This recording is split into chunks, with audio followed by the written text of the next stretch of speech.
Morning. Thanks for having me.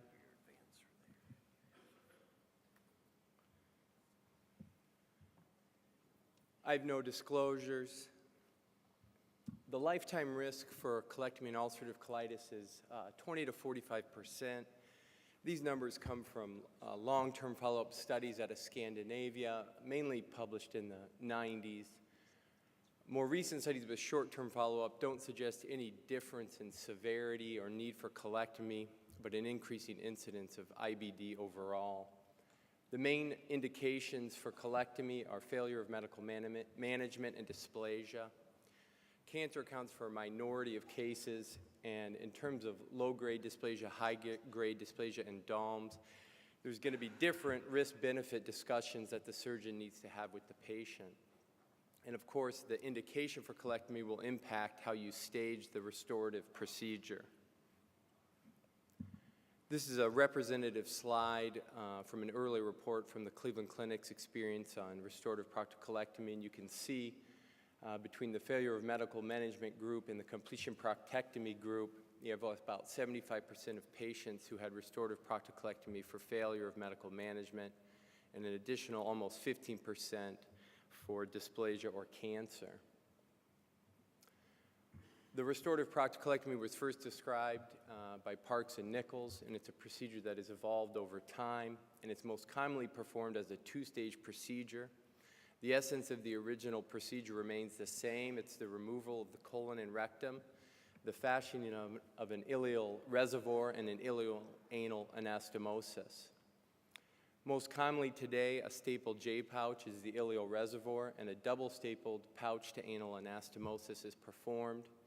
Temporary loop ileostomy allows the J-pouch to heal, as well as the J-pouch to anal anastomosis, and this is taken down in approximately 3 months.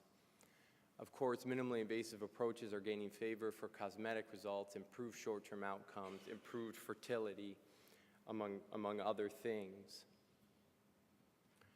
While the two-stage procedure is most commonly performed, situations arise where a three-stage procedure or a one-stage procedure is performed. Furthermore, some centers preferentially omit the diverting ileostomy, making it a one-stage procedure due to concern for the ileostomy-related complications.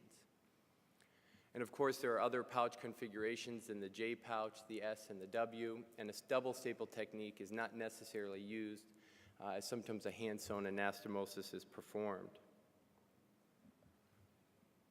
To be clear, the one-stage procedure is the resection of the colon and rectum, the creation of the ileal pouch and the ileoanal anastomosis, and no diverting ileostomy. Often grouped into this discussion are what can be called a modified two-stage procedure. These are patients who've had an initial abdominal colectomy with endoileostomy. The indications for that we'll discuss in a minute. And then when they come for completion proctectomy, the J-pouch is not diverted. Additionally, there are patients who you may not elect to do a one-stage procedure, but you have to do a one-stage procedure. This most commonly occurs in patients who are both viscerally and abdominally wall obese. The ileomesentery will be tethered to the retroperitoneum or to the pelvis by your ileoanal anastomosis. And someone with the combination of both visceral and abdominal wall obesity, you may not be able to create any sort of diversion. The three-stage procedure is an initial abdominal colectomy with endoileostomy. The patient is allowed to recover. They come electively for completion proctectomy with J-pouch and diverting ileostomy.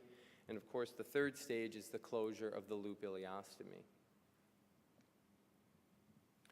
Patients are most commonly tracked into the three-stage approach when they develop severe ulcerative colitis. The criteria of True Love and Wits has truly stood the test of time, and you can see that it's a simple system basically focusing on bloody diarrhea, fever, tachycardia, anemia, and elevated ESR.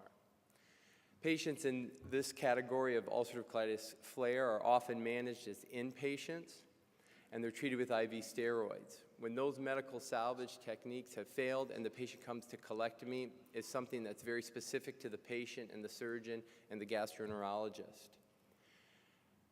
Travis et al. Out of John Radcliffe Hospital in the UK gave us a rule of thumb in a well-designed retrospective study. What they found is that in patients being treated with IV steroids for 72 hours, If they continue to have greater than 8 bowel movements a day or elevated CRP, they were indicated for colectomy in 85% of the time on the same admission.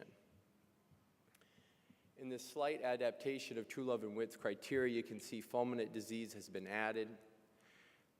These patients are indicated for urgent colectomy due for fear of multi-system organ failure or perforation. And then the picture in the upper right is that of megacolon. Megacolon is a relatively objective sign of impending perforation and an indication for urgent colectomy. Outside of this inpatient setting or emergent or urgent setting, patients will sometimes be tracked into a 3-stage procedure, and some of the reasons are shown here. Patients with significant risk factors for poor wound healing, you may elect to perform a total colectomy right off the bat. Moderate to high dose steroids, recent or ongoing anti-TNF treatment, and poor nutrition. Patients with significant medical comorbidities or obesity might also do better with initial abdominal colectomy. The anecdote occurs to me of the male slowly failing medical management with the BMI in the 45 to 50 range. This patient might benefit from a colectomy and ileostomy. At that time, they can be given the opportunity to get better from their colitis and lose weight. Once they've lost weight, the ability to restore GI continuity through the J pouch may be improved. Occasionally, you may come upon a patient who you cannot determine if they have Crohn's or ulcerative colitis. The endoscopic biopsies may not provide sufficient evidence for one or the other. In these situations, you can counsel the patient, talk with your pathologist, and determine if giving the entire colectomy specimen may allow for a better idea of what's going on. This also gives you, as the surgeon, the advantage to inspect the mesentery of the bowel and look at the terminal ileum for yourself. And lastly, the proctectomy and the pelvic dissection necessary for a J pouch creation can impact female fertility significantly. In a very well-counseled patient, you may opt to perform an abdominal colectomy with ileostomy, saving the patient the pelvic dissection until after their family has been planned. We've discussed this in terms of Crohn's disease, and I think it is worthy of an additional slide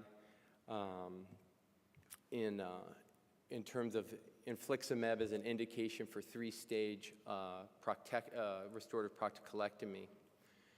The efficacy of infliximab was shown somewhat later for UC than Crohn's, and after its use, there was an increase in infliximab-treated colectomy patients. What you see is kind of across-the-board increases in infectious complications in these patients. The top figure on the right is from the Mayo Clinic, and this was kind of one of the original reports. Confounding factors in this paper were that it included both 2-stage and 3-stage procedures. 85% of the patients in the infliximab group were on high-dose steroids, and this was not adequately controlled for. And the time period from the last dose of infliximab to colectomy was also not well defined. In a follow-up study from the Cleveland Clinic, again, you saw increases in sepsis and leak rate in the infliximab group. This was a 2-stage restorative proctocolectomy patients only. It was case matched, so they were able to control for concomitant immunomodulators as well as steroids. But the median time period from the last dose of Remicade to surgery was 13.5 weeks, which is a time period where the infliximab should not be active in the system. This is what people have been talking about with Crohn's disease, the previous panel, and the issues facing this literature is that the half-life and the concomitant immunomodulator and steroids need to be corrected for before we can make solid conclusions. It's my understanding that the Cleveland Clinic has a follow-up paper that's going to be presented at ISLCRS in a couple weeks where they've reworked this data trying to answer the question for J pouch patients. The 1-stage restorative proctocolectomy has gained favor due to the complications that are associated with the diverting ileostomy. Early small bowel resection, small bowel obstruction can occur in up to 5 to 10% of patients. With longer-term follow-up, this can reach 30%. The group out of Mount Sinai, Toronto, showed that increase in small bowel obstruction rate with longer-term follow-up was related directly to the ileostomy creation and takedown. Additionally, dehydration for all ileostomy patients is a major source of readmission and morbidity in our patient population. The tethering of the ileomesentery into the pelvis from the J-pouch to anal anastomosis sometimes requires a higher than usual diversion, making these patients prone to dehydration. There's theoretical anal atrophy and divergent ileitis in the diverted J-pouch patient. And there's, of course, a second surgery or third surgery required to close the ileostomy. The overall complication rate of the ileostomy itself has been reported at 11%. Because of these concerns and the work of many institutions, an experience has grown in the interest for one-stage RPC.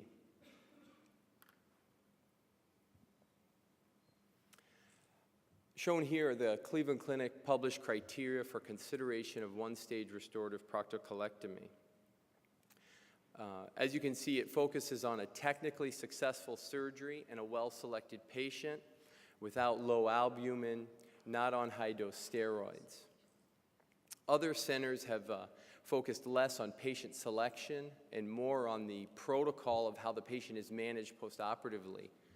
Mount Sinai, New York City has published protocols for one-stage J-pouches where they use prolonged pelvic drains, 2 JPs in the pelvis, as well as a rectal tube placed transanally into the pouch. This kind of postoperative management is not part of any sort of enhanced bowel recovery program or fast-track protocol, but the results have been excellent. Proponents of routine diversion of J-pouches cite the majority of publications which show decreased leak rates in diverted patients. Furthermore, patients who have sustained septic complications will have significantly worse pouch function, quality of life, and pouch loss. In some studies, the pouch loss in patients with pelvic sepsis after J-pouch has been reported as high as 35%, raising caution for the undiverted J-pouch. Single-stage proponents will call on the generally accepted concept that a diverting ileostomy does not prevent a leak, it just mitigates the consequences. Centers believe that they can mitigate the consequences of J-pouch leak without ileostomy in many patients. The leaks in pelvic sepsis have been shown in other studies not to lead to long-term quality of life detriment or worse pouch function. In general, one could say that pouch loss is a consequence of leak, not lack of diversion. In summary, the 3-stage restorative proctocolectomy is largely dictated by the patient's disease severity, the level of comorbidity, and the medical regimen. 88% of patients had a diverting ileostomy at the time of pouch creation from the updated Cleveland Clinic experience of almost 4,000 J-pouches. This represents a gold standard or a standard of care. Multiple centers, however, have adapted a stoma-omitting protocol with acceptable short and long-term outcomes in select patients. Long-term function, quality of life, and specifically pouch loss after inevitable septic complications remains a prohibitive concern for many surgeons when considering the one-stage approach. Thank you.